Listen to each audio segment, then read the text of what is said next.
responsibility to care from all the departments and the whole network of stakeholders. And then also one thing in the safety approach that is very much focused on is making sure we have a proactive approach. And that's kind of where a lot of this data that we're going to talk about today really helps us.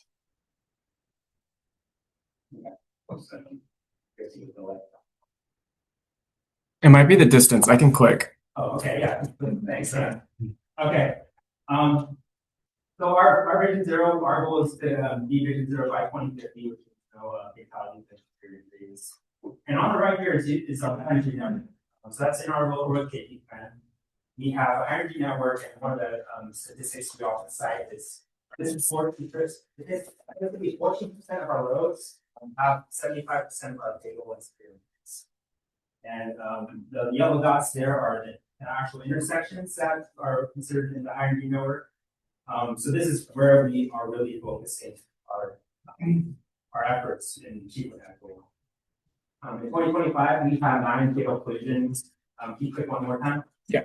But typically we have around 8 to 14, and it varies a lot. And one thing just to show how much it can vary is through January we didn't have any collisions, but in the last 2 weeks we had 3 fatal collisions, which is shocking.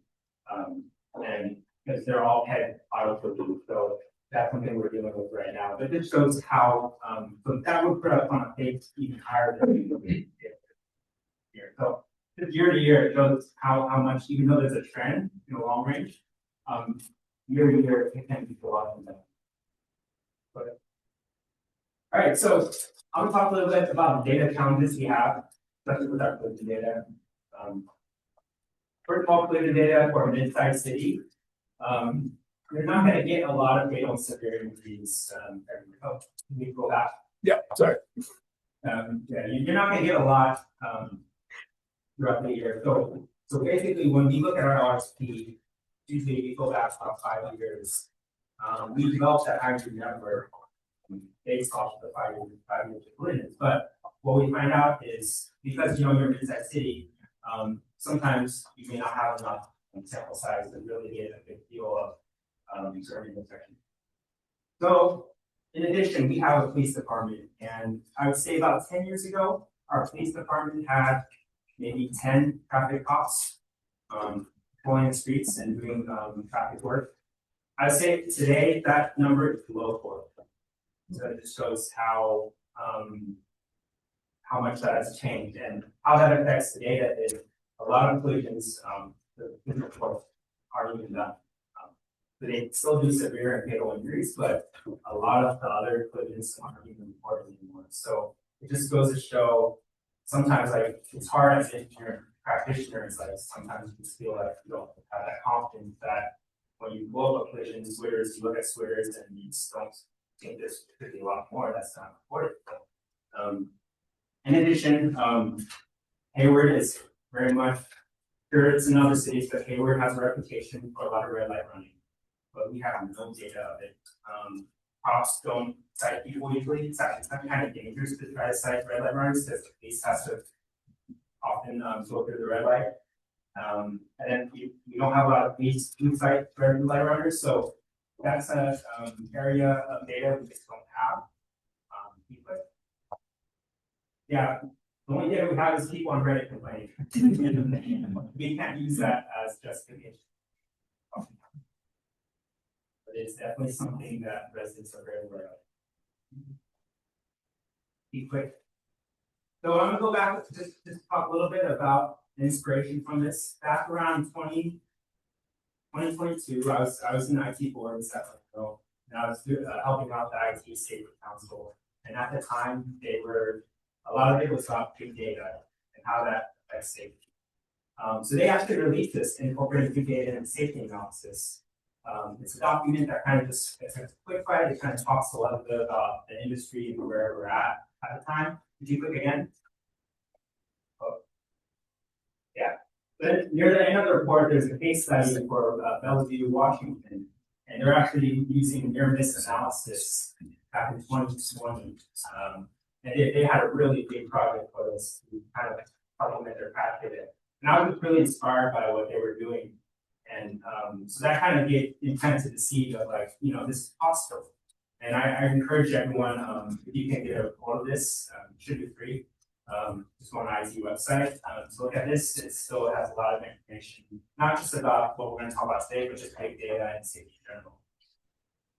Next slide. Okay, so going towards Vision Zero, we adopted in 2023. That next month, when we adopted it, we were ready to really make some changes here at Hayward. We applied for some SS4A grant funding, the supplementation planning grant, and we were able to win a big award. So from that, we have a couple projects, and the two big ones that are studying corridors is Safe Streets Hayward and Safe Streets Downtown. Today we're going to talk mostly about Safe Streets Hayward. Phase one is basically A Street, B Street, and Tennyson. And then phase two, which is actually going to start later this year, is Mission Boulevard, Sterling Boulevard, and Jackson Street. And then just to the right there is a kind of map, and it's just straight taken out from that grant application that we wrote. And as you can see, we were very deliberate and intentional of using advanced analytics. So we called out all the intersections we wanted to do. We made sure that line item was in the funding for the grant.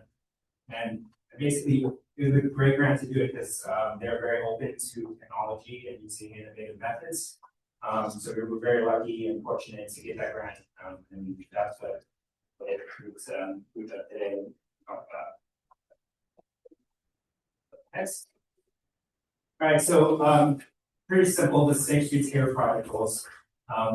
Safety is at top. We want to reach that Vision Zero, and these are our arterials that are really going to make a difference. Through those. Also equity, Hayward has a lot of diverse communities.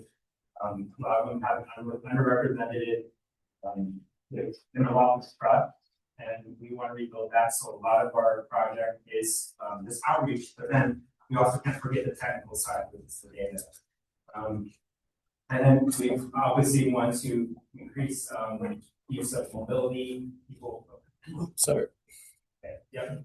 And then also just, this is a planning grant, but once we're done with this, we'll be looking to implement later phases towards as we get closer to 2050. So I'll speak later towards the end, but now I'm going to transition to the main. Thank you.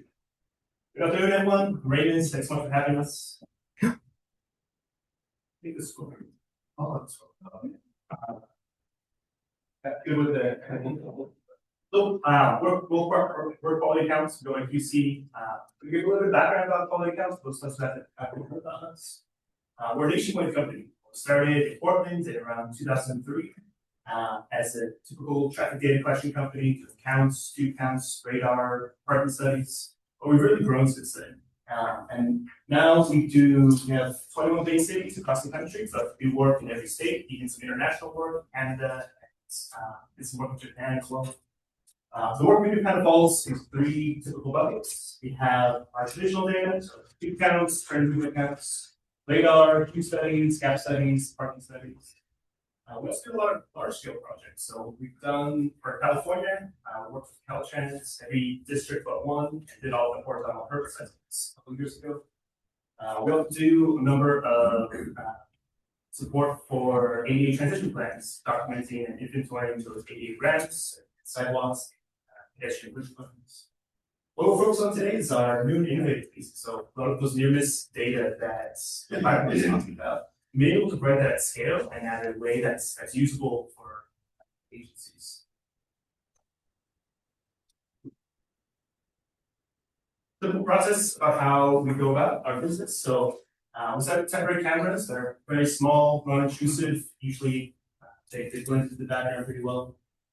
We set them up on signal masts as well. Work with agencies to make sure that there's any permits required to get those. But the temporary cameras, we just set up the day before counting, counts for whatever period we're looking for. And these cameras, we can, on the single battery charge, we go for 5 days. We have extra batteries we can add to increase that as well.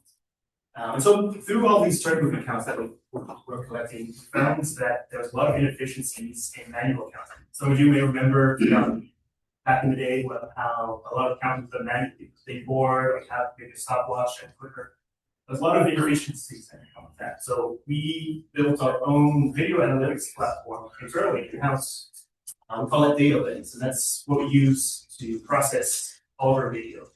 Where we can continuously train that model and make sure that process is efficient and get some cool metrics out of that as well, such as nearness.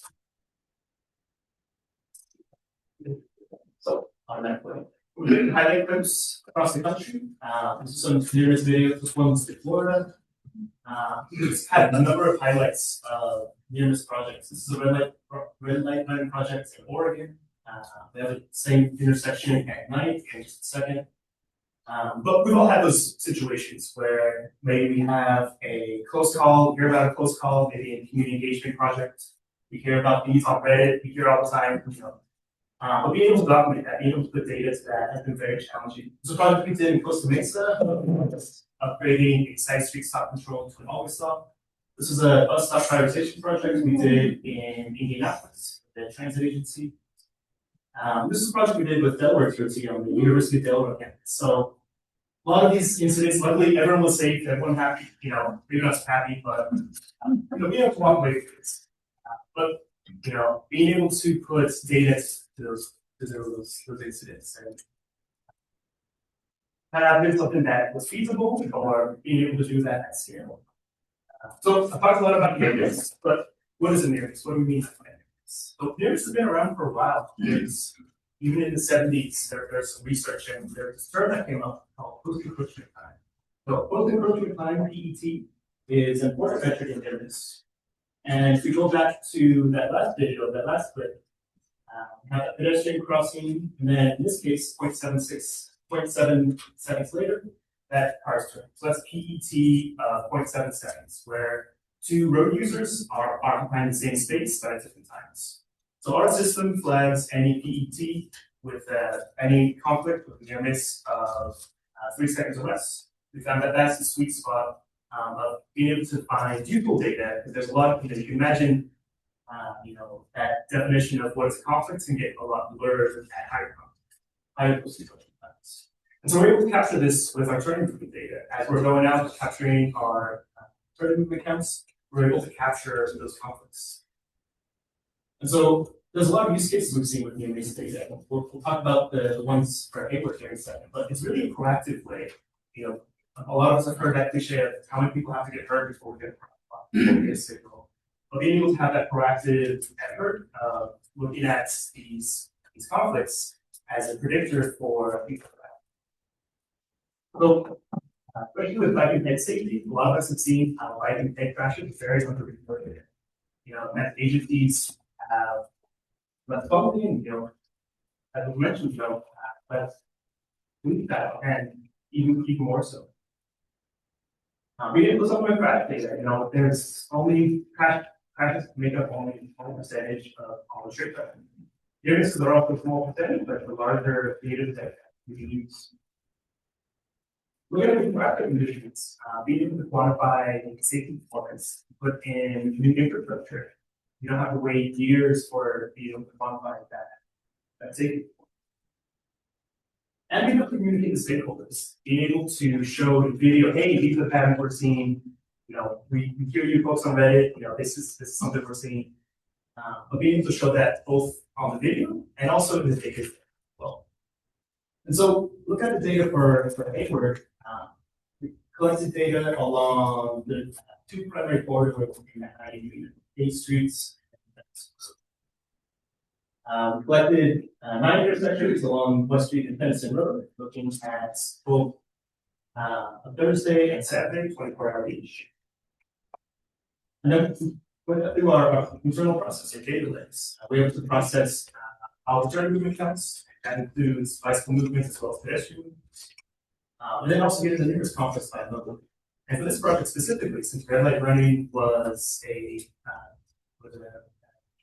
topic of concern, we wanted to add that in as well.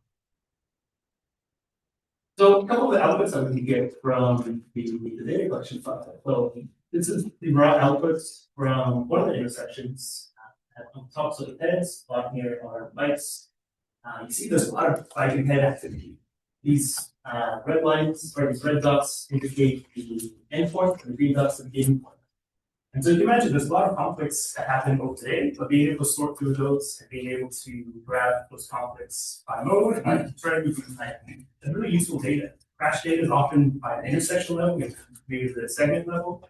We're able to grab by the movement level, by that approach level. So it's a lot more granular detail to see what are those problem approaches, what are the problem movements, what are areas that might contribute to that might lead to a crash later on. We also have I don't even play the video on your end. Oh, there we go. So there's a couple of highlight clips from a number of locations. We have, you can see we can grab data at night pretty easily. This is a strange one that is a close call, car speeding up and then slowing down again. But being able to, as a validation tool, I used to work in the public sector, I went to county public works, and none of those calls that you get of, hey, I have a safety concern at this location, but being able to see, is that a squeaky wheel that needs grease, or it's just a squeaky wheel? So being able to validate those and ground truth, resident concerns and ready concerns. And so there's a lot of neat analytics that is possible with this, and I'll turn that over to Christopher to talk more about that. Yeah, thank you very much. So there we go. So just a brief background on Alta. We actually have our 30th anniversary this year, and for a firm that's really focused on really a holistic view of transportation in the street. We started with bicycle and pedestrian work, but have expanded out into transit work, safety work, safe routes to school, education programming, and really kind of that's the perspective that we look at is having this comprehensive and holistic look at how people are moving around. I also wanted to shout out Zach because we're teamed with Kinley Moore on this project. Kinley Moore is the prime on this project overall.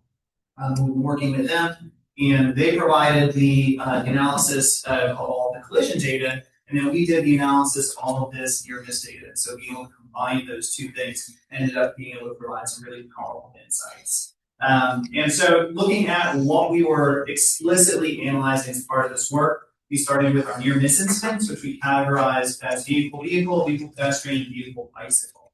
And we'll talk about how we split up that work. But then we also looked at our red light running incidents, as well as the path of travel. We were able to receive data and path of travel data on both the pedestrian level and for bicycles as well.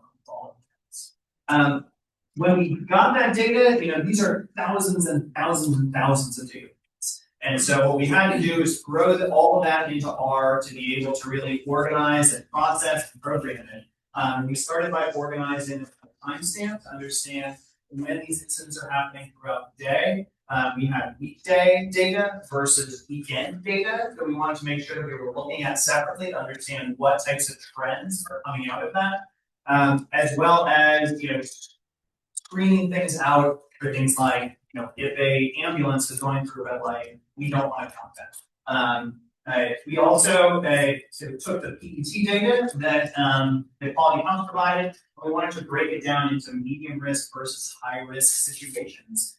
Because we determined that an incident, PET incident under 1.5 seconds constituted a high risk incident. We found that, especially when looking at vehicle conflicts, the vast majority of those were in the medium risk range. And so, especially when we're looking at vehicles traveling at higher speeds, when you're at like the very edge of PET at like 3.0 seconds, 2.9 seconds, that's not as big of a safety risk and challenge when you're looking at PETs, especially when it's vehicle, compared to some of the other incidents. So we wanted to make sure we differentiate that.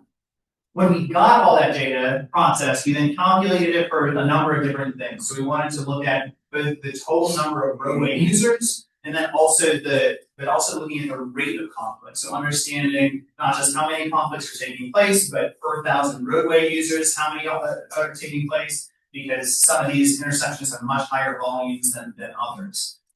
We also wanted to understand time of day, what the approaches and turning movements look like for some of these conflict points, I think, especially when looking at this type of data, one of the immediate things that we end up hearing is like, oh, well, this must just be people doing right turn on red. And then that's where the majority of your conflicts are coming from. That's not really a big deal. So we wanted to really understand, is that the case? We also wanted to then look at red light running to understand when these are happening, what types of movements are taking place when we're seeing red light running occur. And so I want to show a couple of tables and then show kind of how we visualize this work. But we looked at, this is a table breaking down conflicts per 100 bikes or pedestrians, both by weekday and weekend. And for the different intersections that we analyzed, we've highlighted here where more than 10% of interactions are a PET, are a near miss. We have Hesperian and West A Street, almost 20%. So 1 in 5 bike trips going through that intersection is experiencing a near miss incident, which is really significant. I mean, it's pretty staggering to think about that in terms of the overall experience of somebody walking or biking on that street and how that influences the decisions they make about the way they travel in their community. If you kind of have multiple experiences of having a near miss incident at an intersection, that's going to make you far less likely to be willing to walk or bike in that community, for the types of daily trips you might be making. We also wanted to look at our near miss collisions in terms of turning movement. So this is a table looking at for each of the approaches the vehicle could be taking, and then what kind of turning movement they're making when they had a PET with a pedestrian. We also developed that for bicycles as well, but since there's a higher volume of PET incidents with pedestrians, this is probably the better one to look at in terms of trends. And I think one of the big findings that we came out from this is that, yes, there are a substantial number of right turn PET incidents, but is by no means the only types of incidents. We're seeing some intersections, especially looking at, for example, Huntwood Avenue, Tennyson Road, where there's a really high number of left turn incidents. And those are the types of incidents where there's a higher chance that the vehicle is moving very fast. And a higher chance that we would have a serious or fatal injury if there was a collision to take place. We also looked at red light running, and true to what the residents of Hayward are saying, there are some intersections that have some really substantial red light running problems. We've highlighted the intersections where we saw over 100 incidents per day of red light running. And I think one of the other things that's really telling about this is that by time of day, the vast majority of these red light running incidents are happening during the daytime. This is not something where it's the middle of the night and no one's on the street and somebody just says, oh, I'm just going to go through. Like, these are times and locations where there's a really high chance of pedestrian or bicycle activity or other vehicles being around. And so, I think that helps us make the case for why these types of interventions are necessary. When we look at how we wanted to visualize this, this is an example of Western Boulevard at Grand Street, which turns into Western turns into Grand at A Street. And we wanted to visualize our red light running both by time of day and by vehicle. And so what we can see here is that the vast majority of these are through movements on A Street. So these are people that are just running the lights straight. This is not somebody who did a California stop and made a right turn. These are kind of very pronounced and intentional incidents that are taking place in the midday and afternoon period. When we look at PETs and near miss activity at this intersection, we have we've kind of graphed them by day, looking at upper blue where we have moderate risk, so 1.5 seconds to 3 seconds in terms of near miss timing, where they occupy the same space, and then our high risk incidents. And so we see for this intersection in particular, there's not as many high risk incidents. And a lot of those are taking place for the moderate risk are taking place for right turn movements. But we can also see that for the high risk incidents, these are taking place during left turn. We also see from path of travel is that when we look at these are the bike path of travel specifically, but for the weekend and the weekday, because when we looked at the pedestrian path of travel, it was almost exclusively within a crosswalk. But what we see for bikes is that there's this really strong bifurcation between people that are riding on the road, and this is a street that has bike lanes on it, and people that are riding on the sidewalk. and using the crosswalks when they cross with their bike. And so I think that is another point to kind of validate what we're hearing from the public about people saying they don't feel safe enough to ride their bicycle in the street, even with a standard class 2 bike lane. Another example that we are looking at on our other corridor, Tennyson Road. This is the Huntwood at Tennyson, and this is an intersection that has many fewer red light runs than we saw for A Street. But one of the interesting things is that we're seeing that red light running in a lot of different directions. So there's not just through movements, there's also a lot of left turn movements that we're seeing in terms of red light running incidents. And it's also spaced throughout the day rather than having this peak in the midday section. Then when we look at our path of travel, again, we kind of see this really strong bifurcation of bikes on the street or on the sidewalk. Again, Tennyson Road is a street that has class 2 bike lanes on it. And so that really, I think, speaks to kind of the needs for creating facilities that are meeting people's needs for comfort in order to use them. And then we're looking at our high-risk incident. There's incidents for near misses. There's a much higher number of high-risk incidents for this intersection. Interestingly, a lot of them taking place during the evening hours. And we can also see that those high-risk incidents are taking place in many different turning directions. And so this is a situation where we need to look not just for a single solution on a single corner. We need to bulb out here. We need daylighting here. This is an intersection where we need to be taking a really comprehensive approach towards safety because we're seeing conflicts in so many different directions. And with that, I kind of want to turn things back over to Byron to kind of talk through how we've been turning that into recommendations for the project. Thank you, Chris. Okay, so right now, we are in the second round of outreach for this project. All the stuff you saw that they presented on was released to the public. We have what you see here is recommendations for each quarter. Also, from a segment level, we have 3 different recommendations on that too. But I kind of want to go back kind of to the higher level of how this works also with collision data. And something here that, that's really interesting to point out is I like to look at it as you have your crash data, and we don't have a lot of it, and there may be some missing parts just because of the size of our city and our police department, and stuff like that. But like, how does this data help with something? So let's see.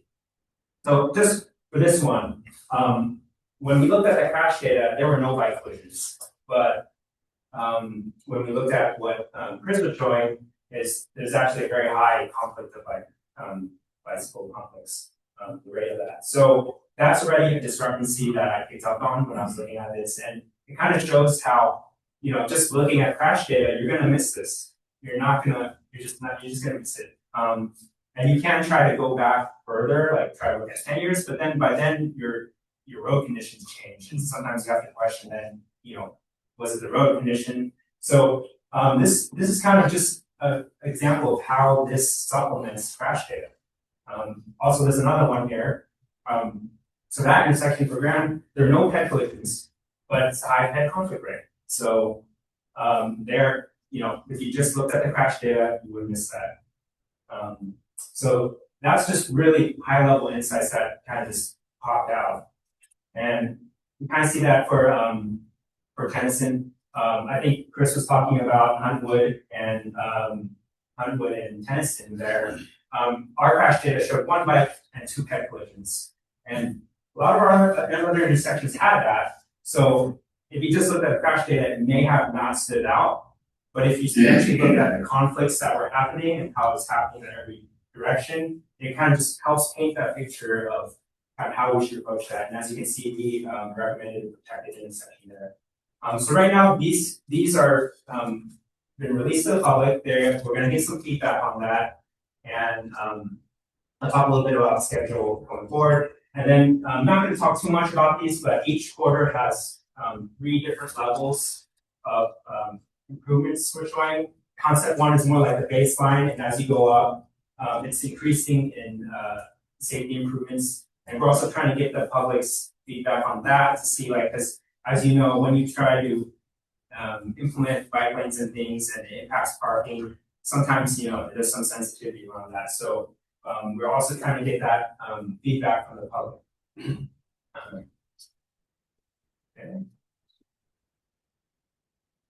Okay. And then I just want to talk a little bit about the other benefits that we're able to use this data for. So, but then just want to remind that this is supplementation. We do not want to replace our crash data. A lot of this is what's helpful is confirming what our crash data says or showing us the discrepancy. But recently, as you know, we've had some fatalities, and we can use this data because the issue with this project is it's a long-range project, right? We may not do these improvements for years, and a lot of the public justifiably will, tell us like, well, we need something now. People are dying now, so we can use this data to inform us. Like we can look at the right turn on right turn conflicts and kind of go show us the intersections that need it the most. And that's something we're exactly looking at right now. Same with leading pedestrian intervals. We can look at where those high pedestrian intersections are, where those conflicts are occurring, and we know the exact phasing that the leading pedestrian intervals on. And then also, there's been a lot of talk about our red light program, and I can't officially say we're doing that. It's very early, but when we get through phase one, this is phase one, but phase two will have 3 more large quarters and even more data. We can actually see where our big time red light running intersections. So it's not only this is not only helping just this project. This is helping other programs that we have going and other things we're evaluating. And it's just been a great experience. This is the first time I've used this data. It's been a learning experience, and it's been great working with the team. And it just it gives having that confirmation or seeing the discrepancy just gives us a lot more confidence in the public and what we can show council, because Reddit won't do just for So with that, that is the end of actually we're almost done. Okay, so this is the project schedule that I was talking about. We're in the phase 2 of the outreach. Once we get the public's feelings of which concepts they like, we will choose one alternative per quarter and develop a more detailed concept, and we'll use that to go for further grant funding for the next phases. And with that, that is the end of our presentation, and this time for questions.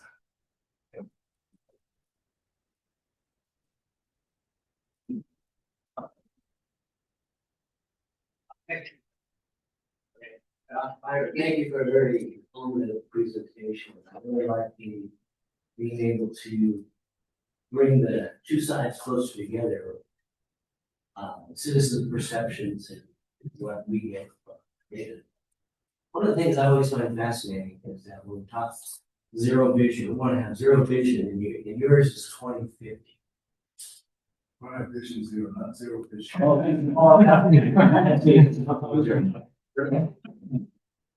But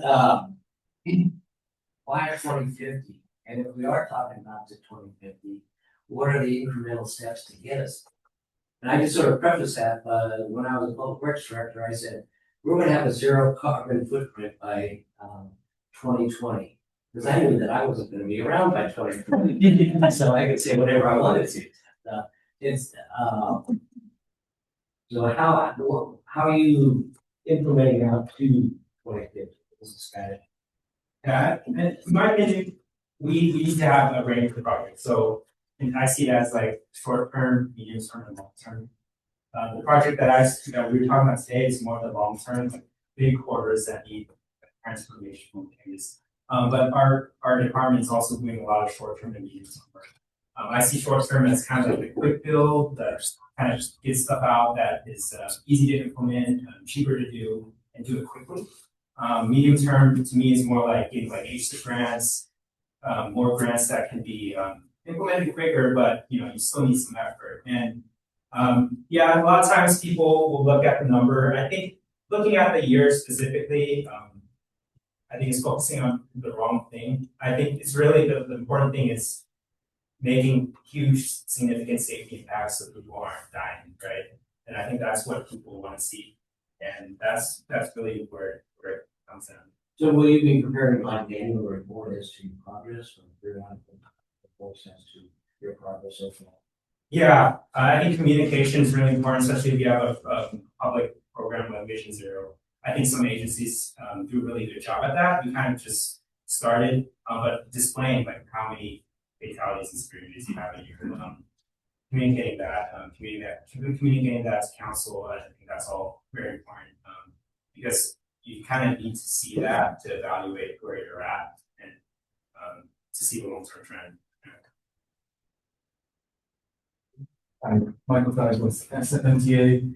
I call the public routinely too about their complaints and everything. And a lot of the times you're right now, it's like, I almost got hit, I was pushing my stroller, a car came and like just missed me. Just wondering how accurate were the near misses in correlation to your constituent complaints? I would say it very much lined up with the feedback we were getting. In our first round of outreach, we were just basically getting the pain points of what people were feeling, and we did a lot of tabling and surveys and for that. And then I think a lot of data showed that, and I know Chris was very much into that data. And we gave complaints, but yeah, you must be familiar. Yeah, well, I think one other aspect to this project is that we did a partnership with the local community organization, the Family Center. And I highly recommend that for these types of projects. They were able to have a reach and scope within the community far greater than either City of Hayward or we could have accomplished, especially reaching folks that normally are underrepresented in this type of outreach work. So we worked with them, and they have a ProTortoise program that does on the ground canvassing, both businesses and on the street field interview work. And through that, we were able to gather over 500 surveys and on-street intersection interviews on these three corridors. And when we looked at our demographic data, we had, I think it was more than 2/3 of the folks that were interviewed were qualified for low income status within the Bay Area. And so when you compare that against surveys that you put online for your projects, and then it's a very stark contrast. Where normally online surveys end up skewing whiter, wealthier, older, and the population at large. We got the opposite in terms of results, and we look at collisions and who is bearing the brunt of serious and fatal injury collisions. It usually ends up being folks who are in lower income communities. So we feel really good about that. But yeah, we have definitely found that feedback that we got from folks really helped to line up with and the analysis that we did. And really having that analysis helps validate that lived experience for folks. And I think as part of this work, as Byron mentioned, like there's always, it always comes down to the brass tacks of trading things like capacity in the roadway or parking for these types of improvements. It's really essential to be able to have community buy-in and for folks to feel like they are seen and heard and represented as part of that work. And really, we're hoping that this type of analysis can help build that type of bridge, so that when people are expressing these types of opinions, these experiences, having them backed up by the analysis that we're doing, that helps connect them better to the project so that they can hopefully become champions for it.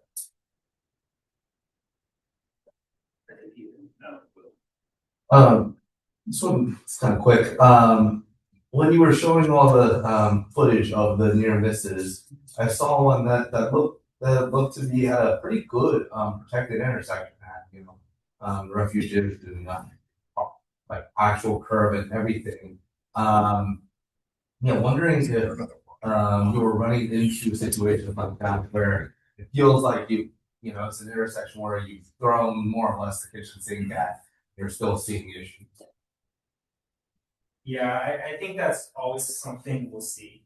A lot of times, even when you have great infrastructure, some situations, especially if you read collision reports, you'll find some just things that are out there that you're not expecting.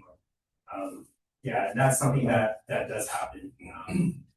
I don't know what else to have to say to that. Well, and I think the other aspect to that is, part of the safety systems approach is to say that's not that collisions will never happen.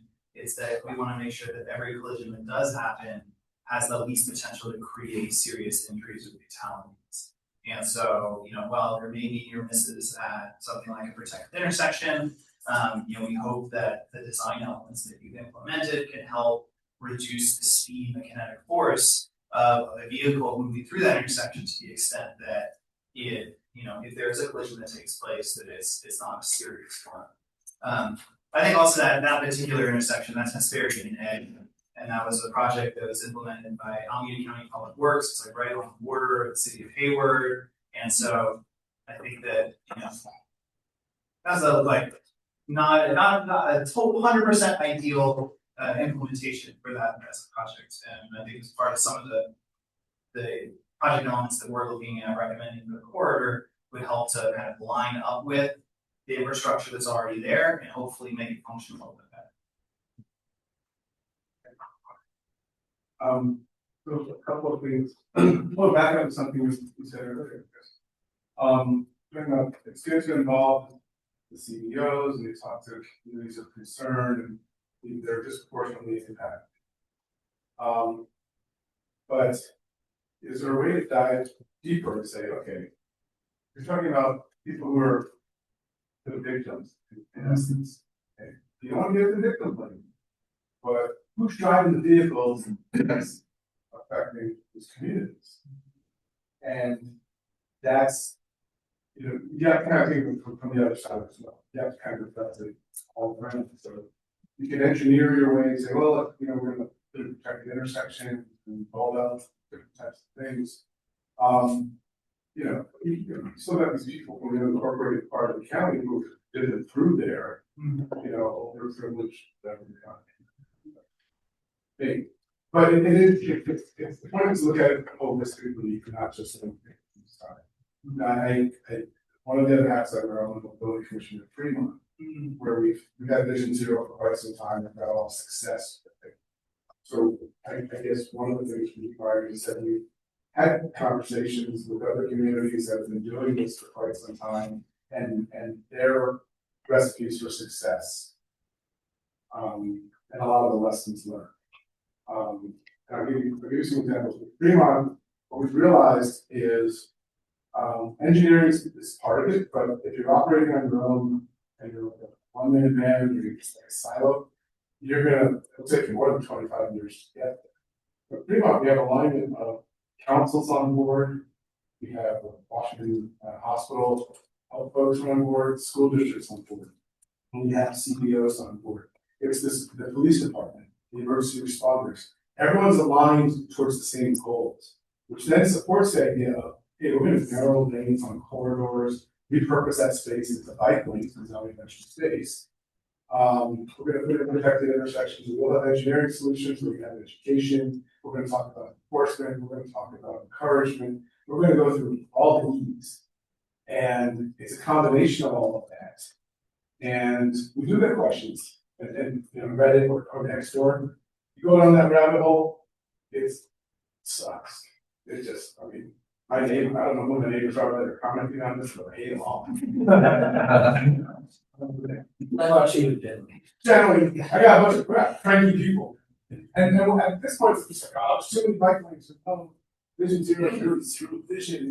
How come people still die and you have all of it? And that's frustrating because you put a lot of effort. So you have to kind of, when the system matures, you still have to deal with the site. Helsinki is not like Hayward. They don't confuse those two or any place. Helsinki had a whole year of zero out. The largest city in the world that implemented Vision Zero that had success and achieved at zero for 12 period. That's remarkable.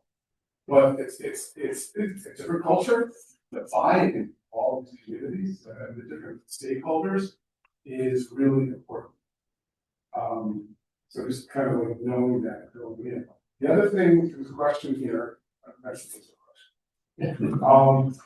You've got Safe Routes to School plans, you have Safe Routes for Seniors plan, you have other programs, you have CIP. As you reconcile these to see how all of these line up with these improvements, to see you can leverage these opportunities and say, hey, this also checks out the spots here.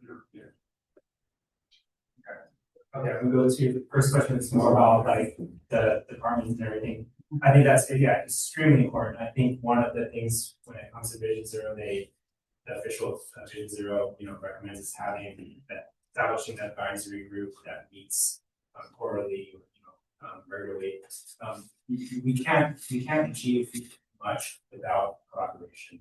That's internally with our departments and externally with stakeholders in the community. So it's extremely important, and that's something that actually is sometimes the hardest thing because it's basically there's been decades and decades of this thought of how our transportation network should be, and it's not only in the community, but sometimes even other departments who still have that mindset. So buy-in is just critical, right? Extremely critical, and I completely agree with that. And that's something we are working with. We haven't had a lot of discussions with other states, but I do talk to Eric, engineer at Fremont a lot. We talk about things and how to improve certain things. So we are a pretty new team here in Hayward. I'll just say about when the pandemic occurred, there was no transportation team. A lot of people left. I joined just right after that, and we just kind of built up and fully fleshed our team recently. So it's exciting, but there's a lot of work for us to do.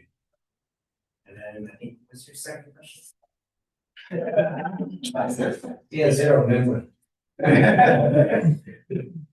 No, it's not the reconciliation of that, take out the seniors, take out the school, the CIP, and some of these other programs. I think our the people we have collaborated to work on our local road safety plan and these plans, we always have in the beginning that they will review all that and have that so they can incorporate all that. We don't want to, even though this is new, we're not reinventing the wheel. There's been a lot of great work that was done in the past, and we don't want to lose that. So that's extremely important, and those are also council adopted things, so we have to follow them. And I think, did you work on them? Yeah. We do work with the Alta County State Rescue Schools program. And so we've been both communicating with and coordinating with the school site coordinators as part of our outreach, but then also ensuring that we have consistency between the school improvement plans and recommendations for development. And another example of that is the East Bay Green. So on Tennyson Road, there's a section of Tennyson Road that has the East Bay Greenway alignment, which is supposed to go from South Hayward Park all the way to Lake Merritt. And so we've been sure to incorporate that concept design for the East Bay Greenway alignment into the work that we're doing to ensure that when funding becomes available through that channel, the city will be able to capture it. Question first, I'm Dana Miller with the City of Fremont, and so kind of dovetailing on what Mark was saying. What was kind of interesting, I wanted to kind of point out in Fremont, we have 37 intersections that have 24-hour near miss collection going on.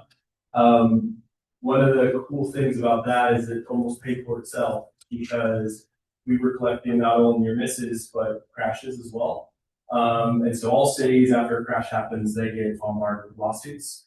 And so we've had instances where we've had the reporting of the crash, and instead of the city kind of usually being blamed that you can't prove whether or not your traffic signal was operating correctly, we had video evidence to show that there was a party at fault, which I think surprised many lawyers because they had to drop their lawsuit because there was video evidence that their party simulating the plan was actually on. But my question was on the data cleaning portion of it. In our system, we've had quite a bit of frustration with the thresholds that you were talking about as well. We've adjusted them over the years. Felt like we couldn't quite get to a sweet spot because sometimes, depending on what your DET is, it gets a little difficult because sometimes camera location, especially if you're using one camera at an intersection, kind of see results on the far side. So during the data cleaning effort, I think Kristen really want to work on that. Did you guys watch any of the videos? And how many videos were you guys working with over that 2-day period? The raw number, Yeah, we have a video for every year in this instance, so when our system flags that, and you can reset flags that. That's one thing is, we don't wanna have a lot of content, but it's that, also and team have to. So we need all the fault. Make sure that but then it could be a great area. A lot of it goes to what is the speed of the vehicle and also what is the different risk tolerances for different communities. So if you're on a college campus, there's a very different risk tolerance than elementary school. So having that variable threshold rate, being able to adjust that's been really useful. But then one thing we're looking for, as a future research effort is having the kinetic energy of near misses. So we can capture the ET, you can get the speed, you can get the weight as a proxy by classification. So just a matter of having that calculation of if that were a crash, how much kinetic energy would that be, and then therefore what type of severity would that be? So look forward to that in near so just follow up on that, saying like my understanding is that we did review for hires video locations because those were the ones that have the most implications for safety outcomes, and there were fewer of them. So when we were trying to figure out how to allocate our time in terms of review, that was where we focused. Good. Maybe time for one more question over here. I'm glad to hear that City of Hayward has done a check for a large scale environment. I would like to see near MS CMS crash modification factors. And that's new implementation like Terence was saying about with bulbs and the best kitchen sink stuff. Yeah. How effective actually it is and partly it's also behavior. I live in Vinay City. I've seen rollers being done in every intersection late at night, and it happens very quickly. And so it's also education, making sure the younger generation knows the risks.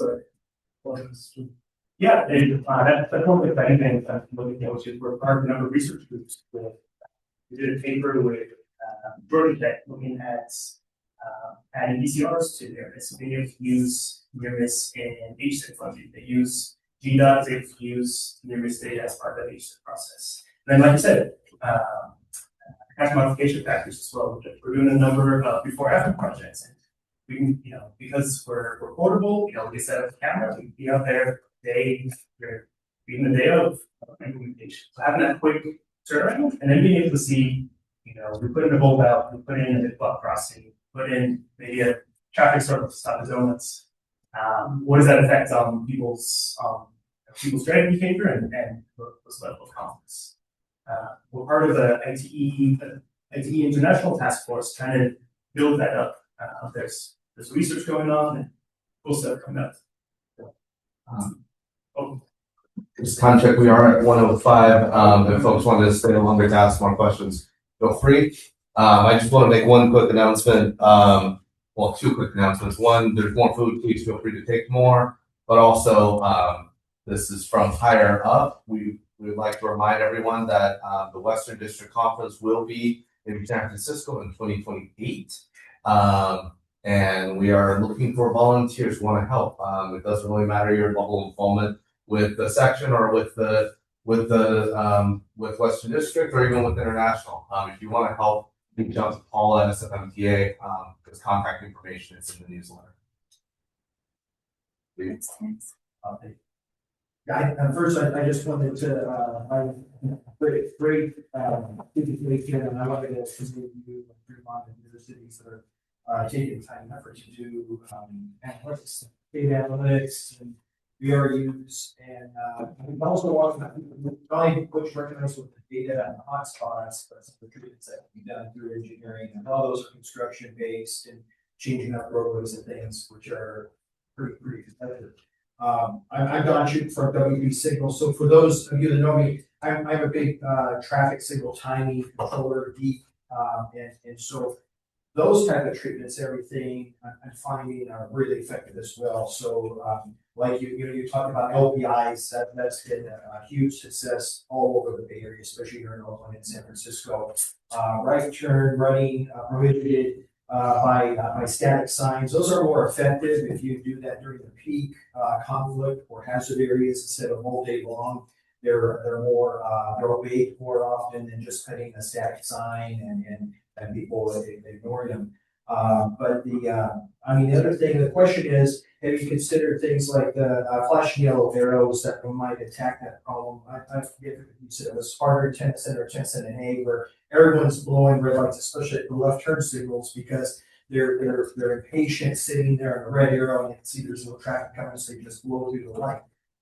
With flashing yellow overlaps, it allows them to legally make that permissive movement to the intersection. But the other thing, based on your, it's not like a salesman here, but you've already purchased the equipment, is your hybrid detection system that could do video and radar. Video does a very poor job at coming with accurate trajectory, but if you supplement that with radar or LiDAR, something that is really good at trajectory, to identify those dilemma zones, you can actually take it to the next level. Do dilemma zones by classification, so you can actually, if you predict that someone is going to run that red light based on the trajectory of the intersection during the clearance, you can actually hold that red, and that's been really effective. There's a study right now in San Bernardino where they implemented that feature for 1 year, and they had a 92% reduction in red light running collisions. So it's easy to set up. It just takes a little bit of geekery with the signal timing, have your device put in that hold. But the other nice thing about it is it's a dynamic hold. It's not one of those type of things where the public gets used to it and they run it, because they don't know when it's going to get held and when it isn't. It's a lot different than we remember the concerns with countdown pen signals. And it's like, well, you can see the countdown from 2 blocks away, so they're going to use that, to speed up. And some people do that, but not to the effect. So those might be some signal timing treatments that are a whole lot less expensive to implement than road construction. And you might already have the technology and the software and hardware to be able to do that. So I'm just wondering if those latter two things are anything that I'm looking at. Yeah, the recommendation do show it's not everything. We are considering this is what the comprehensive project looking at also single upgrades. So there's a whole list of other things that just due to the presentation we have shown, but you can see online what how they see them.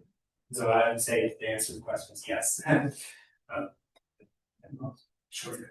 Yeah. As well, the full memo of the advanced data analysis work that we did is also available on the project website, safestreetsneighborhood.org. So if you want to dive into it and some of the kind of the graphic visual sheets we developed for each of the intersections, it's all there available.